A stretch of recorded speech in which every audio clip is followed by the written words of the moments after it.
Olá, meus amores! Como vocês estão? Tudo bem? Deixa eu colocar aqui no modo maior para a gente poder. Tudo bem, meu amor?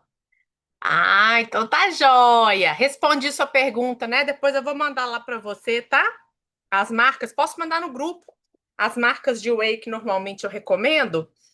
Aí tem uma lista, tá? Que aí você pode escolher o que ficar melhor para você. Então vamos lá, meus amores.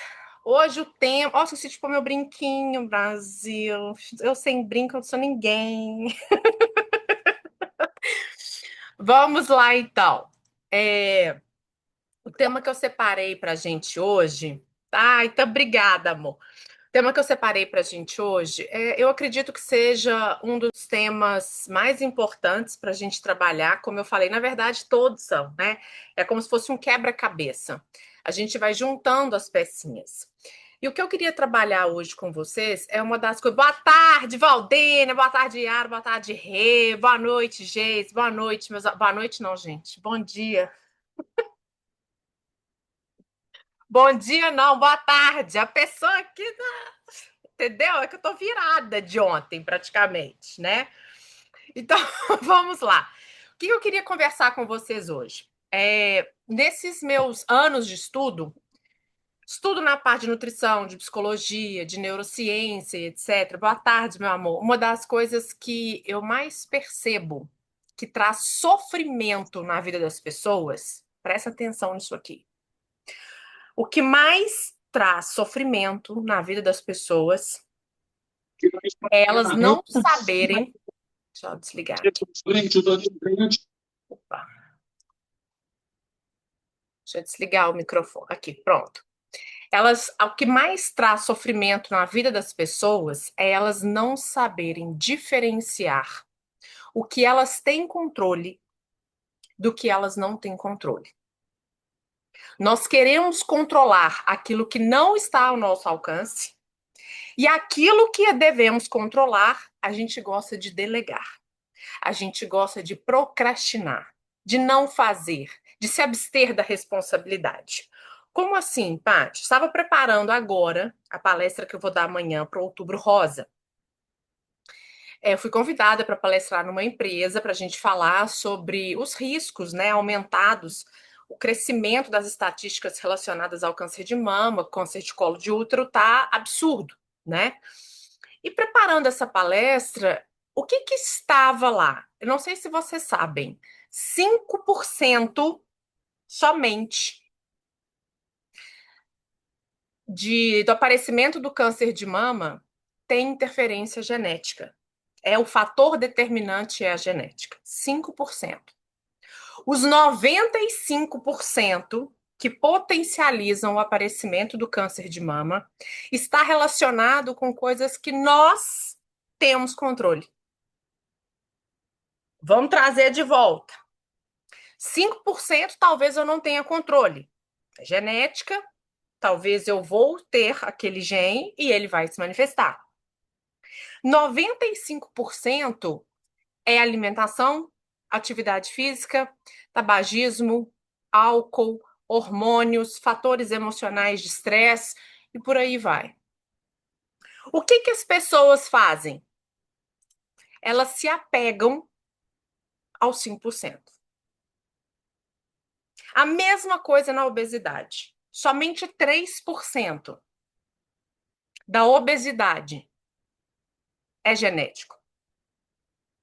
Todos os outros 97% são fatores externos, fatores ambientais, alimentação, atividade física, tudo isso aqui que eu falei para vocês, alto nível de inflamação, estresse, escolhas erradas e por aí vai. Não estou tirando a questão psicológica. Ah, Paty, mas eu tive uma alteração né, psicológica em função dos traumas que eu vivi. Concordo. Mas você. Boa tarde, Fábia. Você só continua neste lugar se você quiser continuar. Eu não estou falando que a culpa é sua. Eu não estou falando que a responsabilidade é sua. O que eu estou falando é que permanecer neste lugar sem pedir ajuda depois que você já tem um conhecimento começa a ser uma escolha. Então, o que que causa sofrimento na vida das pessoas? Elas entenderem que aquilo que está sob controle dela, ela não quer mudar, mas ela quer alterar aquilo que não está no controle dela. O que que vai acontecer amanhã no Brasil? Não sei. Eu não tenho controle sobre isso, mas a pessoa já sofre antecipadamente. Como vai estar o Brasil daqui tantos meses? Não sei, mas eu já estou sofrendo. Por quê? Porque eu estou com medo do que vai acontecer. Então, toda vez que existe uma necessidade de controle de algo que você não tem controle, existe um medo por trás. Sempre. Então, estou com medo de ser traída. Estou tentando controlar o meu marido. Como?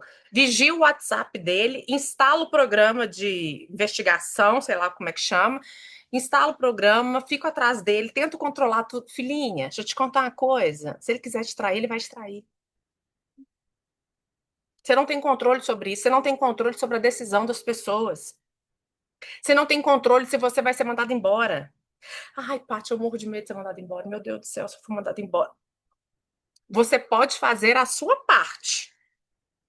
Agora, se lá em cima eles decidirem que você não faz mais parte da equipe, você não tem o que fazer. Você está sofrendo por qual motivo? Entendeu? Aí, ó, viajando, vigiando o marido no WhatsApp, exatamente. Nos grupos de WhatsApp, no Instagram. Hoje, gente, a pessoa perde tempo vendo quantas curtidas que o marido tá dando.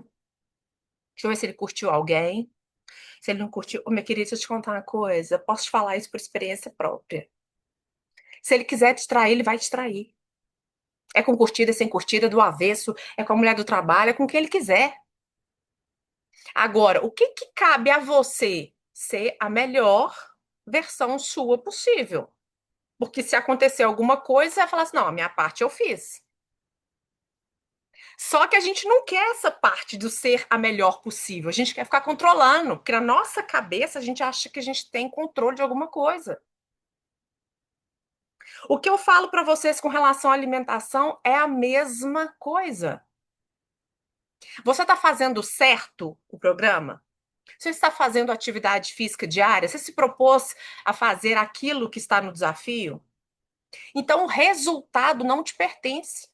Você está fazendo o seu melhor, você está se entregando, você está fazendo tudo que tem que ser feito. Como o seu corpo vai reagir é outra história.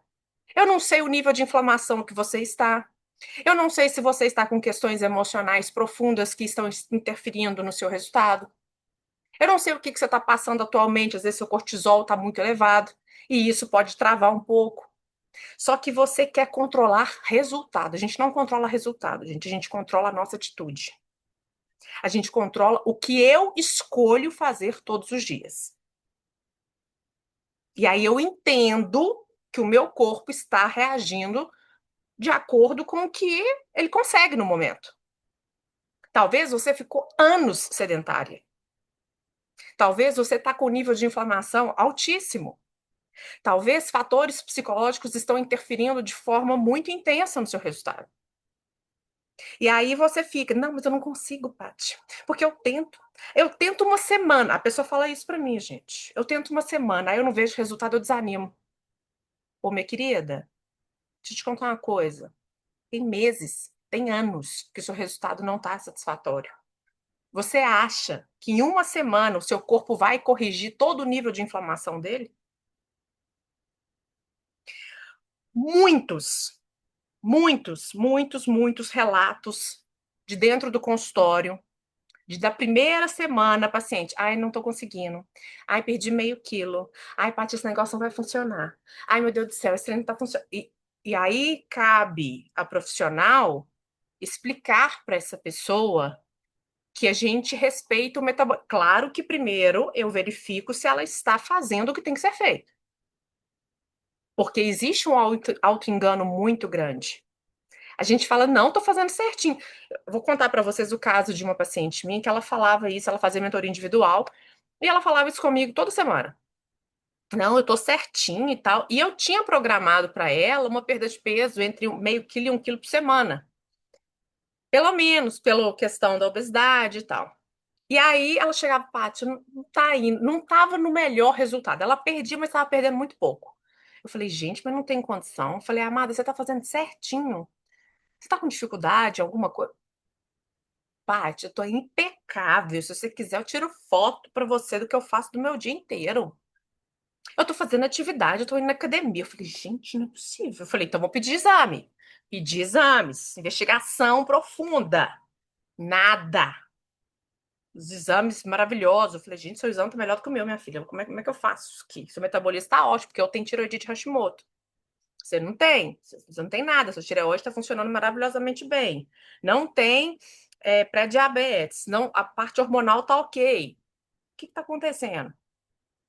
E aí teve um dia que ela me falou, ô, Paty, eu acho maravilhoso que a pessoa fala assim, eu acho que eu sei o que que tá me atrapalhando. Isso depois de meses, tá? Eu acho que eu sei o que que tá me atrapalhando. Eu falei, então me conta, pelo amor de Deus, porque eu também tô querendo saber. Ela falou assim: olha, eu acordo todos os dias, 3 horas da manhã, mais ou menos, entre 2 e 4 da manhã, e eu tenho uma compulsão noturna que eu não estou conseguindo controlar. Eu vou lá na geladeira, no congelador, eu tomo um pote de açaí de madrugada. Eu como uma barra de chocolate. Será que é isso? Eu falei, será, gente? Será que. Falei, amada, com certeza, mas por que você não me falou isso antes? Ah, porque eu não imaginei que fosse isso. Falei, é claro que é. Não adianta você estar maravilhosa durante o dia. Não adianta você estar impecável durante o dia. Se à noite você está com um transtorno, porque a compulsão ela é um transtorno alimentar. Você está passando por uma questão que é mais forte do que você. Você tem que me pedir ajuda. Senão, não tem como te ajudar. Ah, então é isso. Pronto. Vamos lá. Eu criei uma estratégia do que ela comeria de madrugada primeiro, porque você não tira da pessoa, ela vai acordar do mesmo jeito. Existe um vício cerebral. E aí eu comecei a colocar alimentos estratégicos. Falei, não, então você vai fazer isso, você vai comer isso, você vai vir para cá, você vai para lá. E aí ela perdeu 32 quilos. À medida que ela foi desinflamando, o corpo dela foi parando de acordá-la de madrugada. À medida que nós fomos trabalhando na compulsão, o cérebro dela foi parando de acordá-la de madrugada. Então, o que você tem controle e o que você não tem controle? Como seu corpo reage? Não tenho controle. O que estou fazendo? Tenho controle. Pedir ajuda? Tenho controle. Parar de me sabotar? Tenho controle. Parar de me enganar? Tenho controle. Fazer o exame, quanto tempo levou para ela perder depois que fez certo? Se eu não me engano, eu lembro que ela tinha uma meta de ir para a praia, porque ela era dançarina e tudo, e ela queria ir para a praia dançando. O sonho dela era ir para a praia dançar forró, sem estar obesa, né? Foram 6 meses, 6 meses que ela foi e tirou foto e tudo, e depois continuou em manutenção comigo, né? É o que eu falo, você precisa, às vezes, manter. Uma pessoa que foi obesa a vida inteira já tinha feito bariátrica. Esse reganho dela era pós-bariátrica. Então, você vê que é uma pessoa de anos que está tentando emagrecer. Uma pessoa que tem um problema, tinha um transtorno com a comida mesmo. E com a autoimagem. Aí depois nós entramos para trabalhar a autoestima de forma mais pesada. Porque o que acontece? Depois a pessoa tem que se reconhecer magra. Ainda tem isso. A identidade dela magra tem que voltar. Quando eu falo para vocês, amadas, que não existe alimentação e atividade física resolve problema de emagrecimento. Porque se fosse assim, todo mundo já tinha resolvido o problema. Existem outras variáveis do processo. E aí o que eu sempre falo, o nosso sofrimento, ele está onde eu tento ter controle e eu não tenho controle nenhum e soltar aquilo que deveria ser do meu controle. Você só tem controle das suas atitudes. Tirando isso, você não tem controle de mais nada. O que o outro vai fazer, como o outro vai reagir, como a vida vai acontecer daqui 3 meses, você não sabe, minha filha. E não adianta sofrer por antecipação. Se você vai perder alguém daqui 3 meses, você também não sabe. Se você vai viver um luto, você não sabe. Se vai aparecer uma doença, você não sabe. Você não sabe de nada. Você tem controle agora. E o que eu quero falar para vocês, trazendo a questão do Outubro Rosa, que eu acabei de comentar, que eu estava criando a palestra, você tem feito aquilo que está no seu controle? 95% dos fatores do que causa o câncer não é genético. Vou repetir. Alimentação você tem controle? Tem. Atividade física? Tem. Tabagismo? Tem. Ai, não tem não que eu sou viciada. Pode procurar ajuda. Pode querer resolver. O álcool? Tem. Hormônios? Tem. Tudo isso aqui dá para você buscar. Fatores emocionais? Sim. Ir lá buscar uma ajuda para saber como que você pode resolver isso. Olha, você chega para o profissional e fala assim: eu não estou conseguindo resolver isso sozinho, eu preciso de ajuda. Aí aparece uma doença, e aí você fala: meu Deus, eu tiro. Por que vida? Por quê? Por que isso comigo? Mas vamos dar uma analisada nos últimos anos? Refrigerante, Coca-Cola zero todo dia, sedentária, comendo o que queria, bebendo demais. Ué, toda vez que bebe, fuma. Aí, por que você? Ué, porque você é um combo de escolhas erradas. Entendeu? Por exemplo, tem estudos, gente, que mostram que mais ou menos 2 anos a 3 anos após um grande trauma, existe uma incidência grande do aparecimento de câncer de mama. Então, por exemplo, uma separação, um divórcio, né, que foi muito tumultuado, a perda, um luto que você está vivendo, algo que você não processou bem, isso pode, não estou falando que vai, mas pode desencadear o seu corpo manifestando aquilo que você não está dando conta. Eu tenho controle disso? Eu tenho controle de ter cuidado com a minha saúde mental, de pedir ajuda, de entender que eu não estou bem, de pedir ajuda para um profissional, de ir tomar uma medicação se for necessário. Isso eu consigo. O fato de perder, eu tenho controle? Muitas vezes não. Às vezes eu vou perder uma pessoa que eu amo e eu não tenho controle sobre isso.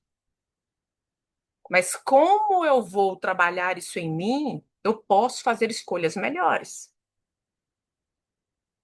E segundo lugar, das coisas que mais causam sofrimento na nossa vida, é a gente não confiar no fluir da vida. A gente não confiar na perfeição que tudo é e está. Às vezes a gente fica revoltada com alguma coisa que aconteceu, que justiça que fizeram comigo. Meu Deus do céu, como é que isso foi acontecer? A gente se revolta. Um parente aparece com uma doença e você fica, meu Deus do céu, não tem condição. Parece que tá tudo dando errado na sua vida. E aí você fica assim, meu Deus, por que Deus que isso está acontecendo? Você fica com raiva, você fica com ódio, você fica revoltada. Deixa eu te contar, a vida está a seu favor. Sempre está acontecendo o melhor para você. Mesmo que você sofra, mesmo que esteja doendo, porque a gente cresce, a gente amadurece, é no sofrimento.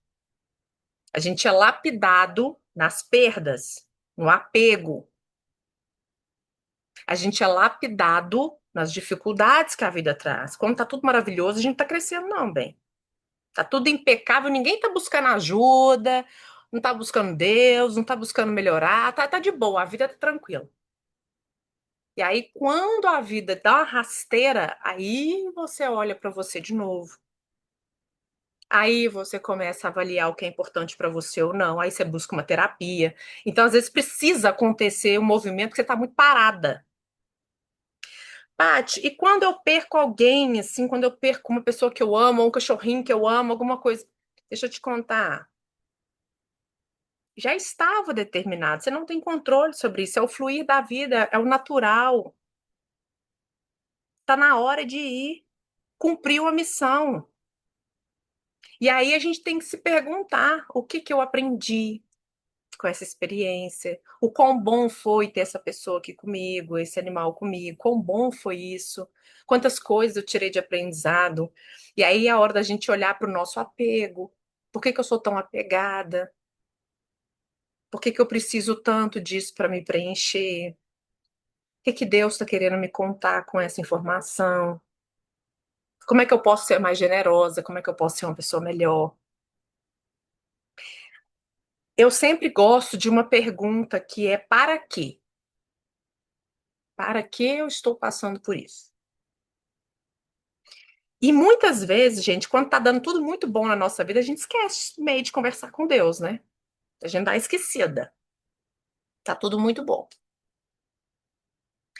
E Deus não faz isso de propósito. Ah, vou fazer. Não, isso já estava definido, isso já estava escrito, já iria acontecer. Só que quem sabe você usar esse momento para você reconectar com você. Imagina se todo o amor que você tem por essa pessoa, por esse animal, por essa situação, você tivesse por você. Imagina o que você seria capaz de fazer com esse amor todo voltado para você. Entende? Eu gosto muito de me lembrar, porque eu também tenho que me lembrar, gente. Eu tenho que me lembrar o tempo todo. Patrícia, confia no fluir da vida. Confiar é entregar o carro para Deus, filha. Não é você tentar dirigir, não. Confia no fluir da vida. Tudo que está acontecendo é o melhor que poderia. Em oração, acho que foi ontem, me veio, na hora que eu estava fazendo a minha oração, me veio esse agradecimento. Obrigada, Deus, pelos milagres que eu consegui ver e por aqueles que eu não consegui ver. Porque muitos ele me ajudou sem nem eu saber. Eu nem fiquei sabendo. Então, obrigada pelas mudanças, obrigada pelo cuidado que eu vi e o cuidado que eu não vi. Então, essa situação que você está passando, às vezes é uma situação que é a mais branda perto do que você poderia passar. Então, por mais que esteja doendo, é melhor do que o que viria. Está te protegendo. O nosso estado emocional de felicidade, ele está muito ligado em a gente soltar o controle. Toda pessoa que está ansiosa, que está depressiva, que está angustiada, ela está tentando controlar. Ela não confia. O ansioso, ele é uma pessoa que não confia no fluir da vida. Ele acha que ele consegue antecipar tudo. Não, não pode, mas ele acha. Na cabeça dele, ele está antecipando tudo. O depressivo, a mesma coisa, ele quer controlar o passado. Ele quer que o passado, ele gostaria que o passado fosse diferente. Aí ele fica lá, remoendo o passado toda a vida. Mas isso não poderia ter acontecido, ela não poderia ter feito isso comigo, ele não poderia ter feito isso comigo. Se eu não tivesse sido mandado embora, vai gerar depressão. Você está apegado ao seu passado. Você está querendo controlar aquilo que já aconteceu. Olha que insanidade. E é lógico que você vai ficar triste, é óbvio que você vai ficar decepcionada. E aí a gente começa a ficar pesada realmente, porque a gente não solta os pesos da vida. Coisas que não nos pertencem, coisas que a gente não tem que controlar. O meu convite hoje para você, nesse nosso encontro, é você olhar para a sua vida e se fazer a seguinte pergunta: o que eu deveria estar controlando, que eu não estou e que é do meu controle? Alimentação, atividade física, cuidar da minha saúde emocional e por aí vai. E o que eu devo soltar, que eu não tenho controle nenhum sobre isso. Como as pessoas reagem, o que vai acontecer no amanhã, o que aconteceu no passado, o que você precisa soltar, quais bagagens emocionais você precisa soltar para você ficar mais leve, para conseguir seguir, para dar conta de trazer mais leveza para sua vida. Entenderam? Então, essa é a tarefa de hoje. Eu normalmente eu pego uma folha, aí eu faço uma linha aqui assim, ó, na vertical. Aí eu coloco aqui, preciso tomar o controle novamente. E do lado de cá eu coloco, devo soltar. E aí eu entendo que o resultado da minha vida Ele talvez não esteja do jeito que eu quero, porque isso aqui está invertido, tá? Então faz essa tarefa. O que eu tenho controle, o que eu não tenho, o que eu posso mudar a partir de agora, como eu posso pedir ajuda, porque a coisa mais fácil do mundo, gente, vou contar uma coisa para vocês. A coisa mais fácil do mundo é a gente culpar as pessoas. É a gente culpar a genética. É a gente culpar uma situação. É a gente culpar o que o outro fez comigo. Mas a coisa mais difícil é você chamar a responsabilidade de falar: tudo bem, isso aconteceu, mas eu posso mudar. Eu posso fazer diferente. Eu tenho como cuidar de mim. Eu tenho como eu pedir ajuda para alguém se eu não estiver conseguindo fazer isso sozinha. Mas se você quer continuar no mesmo lugar, se vitimizando e colocando a culpa em todo mundo, menos em você, é no profissional, é no marido que não ajuda, é no filho, você vai continuar no mesmo lugar. Nada vai mudar. E soltar aquilo que você perdeu, que talvez foi necessário. O emprego, às vezes uma separação que você teve que passar. E a gente entender que como eu posso fazer diferente a partir de agora. Tá bom, meus amores? Se você. Aí, ó, que profundo, meu Deus, que bom que você gostou. Que bom. Se você puder fazer a tarefa de hoje, vai te ajudar. O que eu posso e o que eu não posso. O que é do meu controle e o que não é. O que eu estou fazendo para mudar o meu corpo é do meu controle. Como ele está reagindo não é mais do meu controle. Vou continuar fazendo e vou continuar pedindo ajuda. Ok, meus amores? Muito importante essa aula. Fico feliz. Um beijo para vocês. Até amanhã. Fica ligado no grupo que a gente está mandando todas as informações lá. Tchau, meus amores.